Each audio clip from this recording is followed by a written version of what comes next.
Hello everyone. आजच्या या सेशनमध्ये आपण अरेवर एक प्रॉब्लेम सॉल्व करणार आहोत. हा प्रॉब्लेम सॉल्व करायच्या अगोदर गेल्या कपल ऑफ सेशन्सपासून आपण ही डी एस एची नवीन प्लेलिस्ट चालू केलेली आहे. त्याच्यामध्ये आपण पाहिलं आतापर्यंत की डी एस एचं महत्त्व काय, अरेचं कन्सेप्ट क्लिअर केला आणि मग आपण चालू केलं ते अरेजवर प्रॉब्लेम सॉल्व करायला. तर आपण ह्या सेशनमध्ये पण आपण एक प्रॉब्लेम सॉल्व करणार आहोत. ते आहे आपल्याला गिवन अरे असेल त्याच्यामध्ये आपल्याला मिनिमम एलिमेंट फाइंड आउट करायचं. तर सॉल्व करत असताना आपण एक लाईव्ह ॲप्लिकेशनवर बघणार की हा ॲल्गोरिथम कुठे वापरला जात असेल किंवा कुठे प्रोग्रामर वापरत असतील. कारण आपल्याला एक फक्त प्रोग्रामिंग करून चालत नाही ना, आपल्याला एक कन्सेप्च्युअल पण करायचं की बाबा हा इकडे पण अप्लाय होऊ शकतो. तर आपण हा लाईव्ह ॲप्लिकेशन ही मध्ये बघूया की हा कुठे अल्गोरिथम अप्लाय होत असेल. तर आणि जर तुम्हाला काही क्वेरी असतील, डाऊट असतील सेशन्स रिलेटेड, तुम्ही नक्की कमेंट सेक्शनमध्ये कळवा. पण तुम्हाला जर ही प्लेलिस्ट आवडली असेल तर प्लीज लाईक, शेअर आणि सबस्क्राईब करा आणि आपल्या मित्रांसोबतही शेअर करा. तर चला आपण जाऊया आपल्या कंपायलरकडे.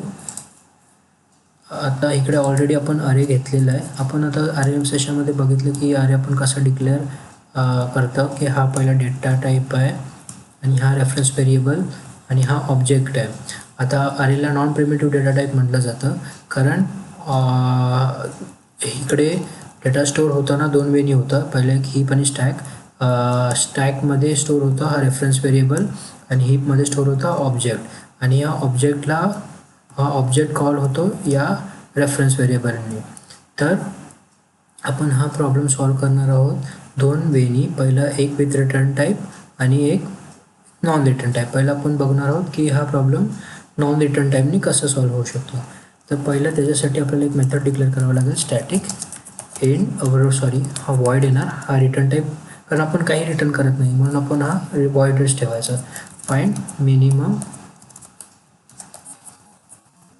एलिमेंट आणि आपण इथे पास करणार अरे. आता मेथड डिक्लेअर केलं. आता आपल्याला कॉल करायचं इथे मेन मेथडमधून.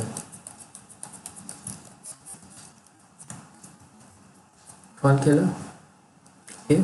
आता आपल्याला एक व्हेरिएबल डिक्लेअर करायचं मिनिमम आणि इनिशियलाइज करायचं 0ने. पहिलं आपण एक कंडिशन टाकूया, जर अरेची लेंथ 1पेक्षा कमी असेल तर आपल्याला मिनिमममध्ये -1 स्टोअर करायचं आणि प्रोग्रामच्या एंडला आपल्याला एक प्रिंट आऊट करायचं. प्रिंट जर नॉन रिटर्न टाईप असेल तर आपल्याला ह्या मेथडमध्येच प्रिंट करायचं आहे. तर आपण रिटर्न लास्टला मिन करणार.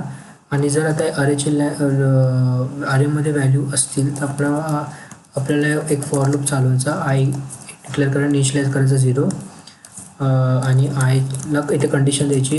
हा लूप कुठपर्यंत चालवायचा, जोपर्यंत अरेची लेंथ मीट नाही होत तोपर्यंत इन्क्रीमेंट करत पुढे जायचं. ओके. त्याला आयट्रेशन म्हणतात. तर आता इथे आतमध्ये कंडिशन टाकायची, जर AR(i) मिनपेक्षा लहान असेल तर प्रिंट मिनिमममध्ये AR(i) स्टोअर करायचं आणि इथे लास्टला मिन प्रिंट होणार. आता बघूया आपण हा पहिला प्रोग्राम रन करून बघूया, मग मी तुम्हाला एक्सप्लेन करतो हा प्रोग्राम कसा वर्क करतोय. पहिला पण विथ नॉन रिटर्न म्हणजे काही एलिमेंट्स नाही घ्यायचं. बघूया काय प्रिंट होतं. इथे -1 होत आहे का, कारण आपण इथे अरे काहीच डिक्लेअर केलं नाही. आणि आतमध्ये इथे प्रोग्राम रीड कसं होतं आहे, पहिला अरेची व्हॅल्यू इकडे अरे डायरेक्टली इथे पास झालं या मेथडमध्ये.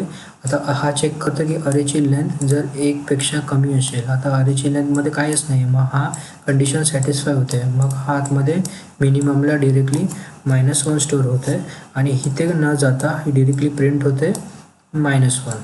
ओके. हा झाला फर्स्ट सिनेरिओ.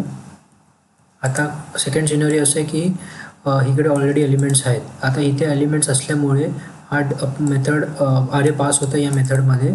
आता हा मेथड चेक पहिलं ही कंडिशन चेक होते की अरेची लेंथ 1पेक्षा कमी आहे का, नाही, अरेची लेंथ 1पेक्षा जास्त आहे कारण एलिमेंट्स भरपूर आहे त्याच्यामध्ये, म्हणून इकडे हा या लूपमध्ये येणार. आता या लूपमध्ये आल्यावर हा पहिलं इथेच इन्क्रीमेंट इनिशियलाइज होणार 0ने. आता 0 अरेची लेंथ काय आहे 1 2 3 4 4 0 0 4पेक्षा कमी आहे का हो. मग आतमध्ये येणार. आता AR ऑफ 0ला काय आहे 10. हा 10 0पेक्षा कमी आहे का 10 0पेक्षा कमी आहे नाही. हा कंडिशन नाही होणार. डिरेक्टली आय इन्क्रीमेंट होणार. हा इन्क्रीमेंट होऊन 1 होणार. आता 1 4पेक्षा कमी आहे का हो. तर AR ऑफ 1ला काय आहे 20. आता 20 0पेक्षा कमी आहे का नाही. मग ही कंडिशन नाही होणार. इन्क्रीमेंट होणार आय प्लस प्लस. हा होणार 2. आता 2 4पेक्षा कमी आहे का हो. आता AR ऑफ 2ला काय आहे -5. आता -5 0पेक्षा कमी आहे का हो. -5 0पेक्षा कमी असल्यामुळे आता आतमध्ये येणार आणि मिनिमममध्ये होणार स्टोर -5. आता परत हा लूप इथेच थांबणार नाही. परत इन्क्रीमेंट होणार. जोपर्यंत एंड होत नाही तोपर्यंत हा लूप चालत राहणार. आता आयची व्हॅल्यू होणार 3.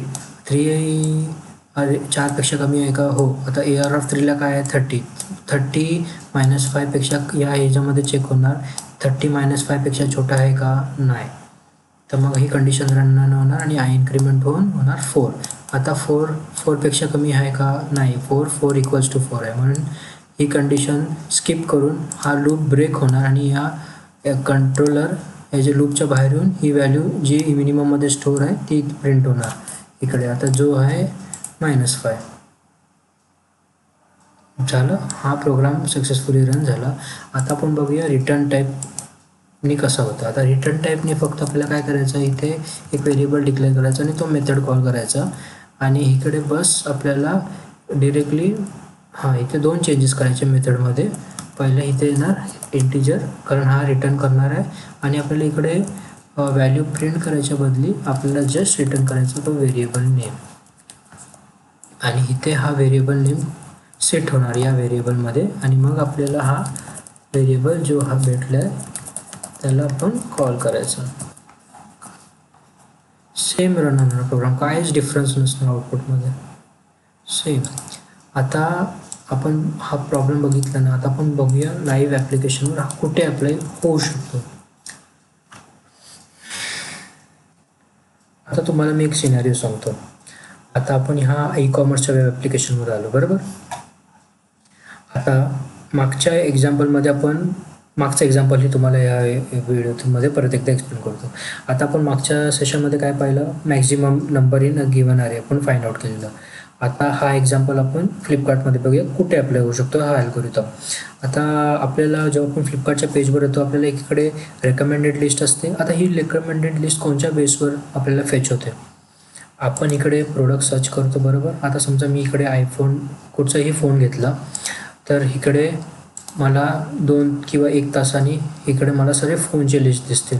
तर मागे कुठेतरी कॅल्क्युलेशन होत असतं प्रोसेसिंग की बाबा एवढ्या कॅटेगरीजमधले एवढ्या TV कॅटेगरी आहे, ट्रिमर कॅटेगरी आहे, हेडफोन कॅटेगरी आहे, त्याच्यामध्ये हा फोनच सर्च करतो आहे. मग हा मॅक्झिमम हा जो अरे असतो ना कॅटेगरीचा त्याच्यामधला हा मॅक्सिमम काउंट किती कुणाला देतो आहे आयफोनला. मग त्याला इन्क्रीमेंट होतं. मग ती जो मोठी व्हॅल्यू आहे ती इकडे डिस्प्ले होते.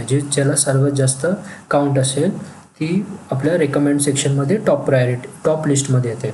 तसा हा अल्गोरिथम होतो मॅक्सिममला. आता मिनिमम कसं होणार. आता मिनिमम इथे फ्रंट एंडला काही यूज होणार नाही म्हणजे ह्या ॲप्लिकेशनवर काय होतं मिनिमम कुठे होणार रिपोर्टिंगला. आता जर ह्या ॲप्लिकेशनचा जो ओनर असेल त्याला तो मध्यरात्री उठून बोलला की बाबा मला चेक करायचं की माझ्या प्रोडक्टमध्ये कुठले जास्त प्रोडक्ट चालत नाहीत. मला ते माझी हेवी साईट नाही करायची. मला तो प्रोडक्ट रिकामी करायचा या साईटमधनं. मग आता त्याला समजलं की बाबा ट्रिमर हा प्रोडक्ट जो जास्त नाही चालत. तर त्याला कसं समजलं त्याच्या मागे हा अल्गोरिथम अप्लाय होतो जो आहे find the minimum element in a given अरे. तर समजा अरे आहे या प्रोडक्टच्या कॅटेगरीजमधनं जसं काही TV झाला, फोन झाला, रेफ्रिजरेटर झाला, वॉशिंग मशीन झालं व ट्रिमर झालं. आता युजर तर या ट्रिमरवर जास्त आलाच नाही. मग या ट्रिमरवर जास्त काउंट जाणारच नाही. मग आता हा प्रोडक्ट लास्टला राहणार. आता लास्टला न राहायला तर इकडे हा अल्गोरिथम त्यांनी अप्लाय केला की बाबा मला फाइंड आउट करायचं आहे की कोणता मिनिमम प्रोडक्ट आहे जो यूज होत नाही आहे. तर हा अल्गोरिथम अप्लाय इकडे होऊ शकतं ज्याच्याकडनं आपल्याला हा डेटा मिळेल की बाबा हा ट्रिमर आहे जो लिस्ट प्रोडक्ट आहे, किंवा ट्रिमरपेक्षा दुसरी काही असतील सोबत, पण हा ट्रिमर लिस्ट व्ह्यू आहे प्रोडक्ट. मग तो CEO काय करणार की बाबा हा ट्रिमर लिस्ट व्ह्यू आहे, तर चला हा प्रोडक्टचे डेटा या साईटमधनं काढून टाका. मग या रेकमेंडेड लिस्टमधनं त्याला दिसणार नाही. तर असा हा अल्गोरिथम इकडे लाईव्ह ॲप्लिकेशनला होतं. I hope you have got it. And please तुमचे काही जर डाऊट असेल तर कमेंट सेक्शनमध्ये कळवा. And thank you for this session. Bye bye.